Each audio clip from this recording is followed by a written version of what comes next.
to Ambition Festival, so when did you start planning that? Well, I suppose it's unfair to say that I started planning it, because obviously the council started planning it before I was given the job of taking it on.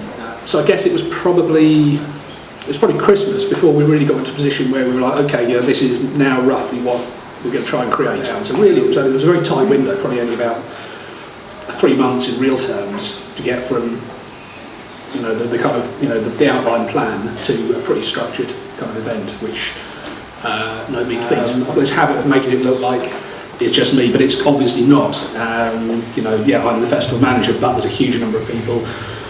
They're balloon guys, they're putting on a chunk of the event.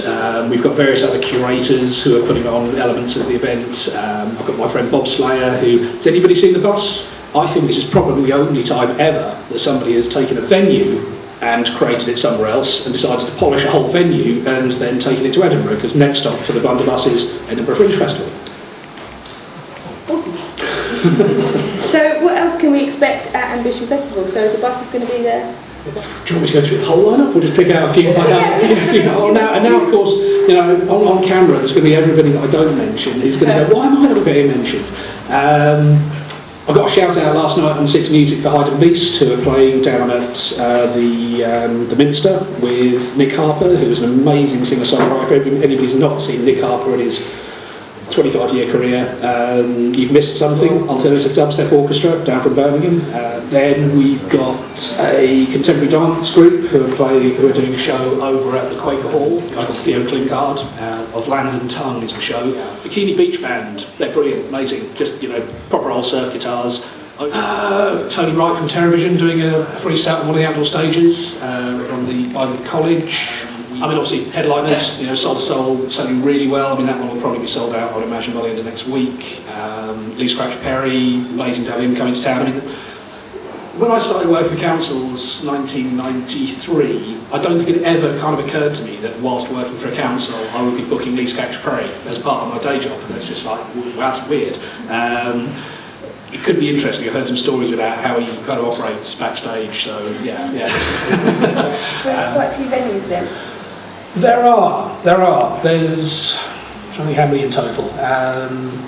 Quite a few. However, we might come back to the number of venues in Croydon in a minute. Yeah.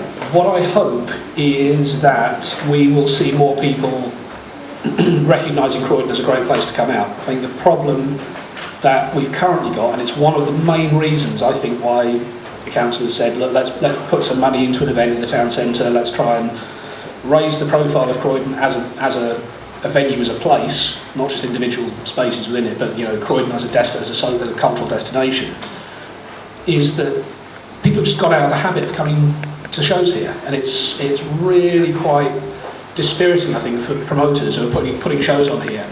When they're fantastic artists who, when they play anywhere else, can expect really good audiences, loads of people coming along to see them.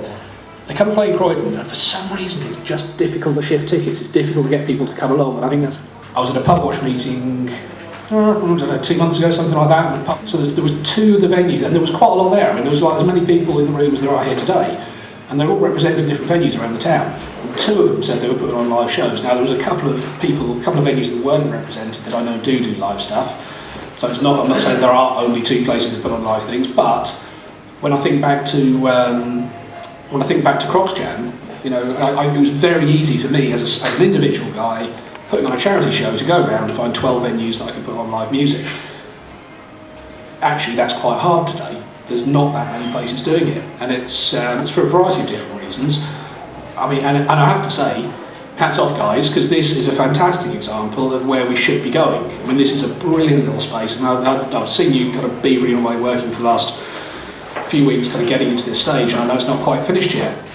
But this is exactly what we need. So, what do we want off the back of the festival? Well, I want to see more places like this, with more of this going on, and more of you guys out there, and more people coming in who, when I say who's from Croydon, increasingly fewer and fewer hands going up almost. I want to see full rooms where the majority of hands are like, well, no, it's the first time I've come here because I heard there was something good going on, so I've come to town. The first thing we have to do is to get Croydon audiences to come here. I'd love to lock the doors at East Croydon Station on a Friday night about 7 o'clock. And why not stay close to home? reason is, of course, that there's not that much for them to do. So, you know, let's give the local audience something to be proud about and something to come out to see and something to do. And then when they're going up to town to work, to talk to their mates at work and say what they're doing that weekend, and they say they're going to Croydon, and nobody's going, really? They're going, oh yeah, great, that sounds great, I'll come down. You know, so wouldn't that be nice? Yeah.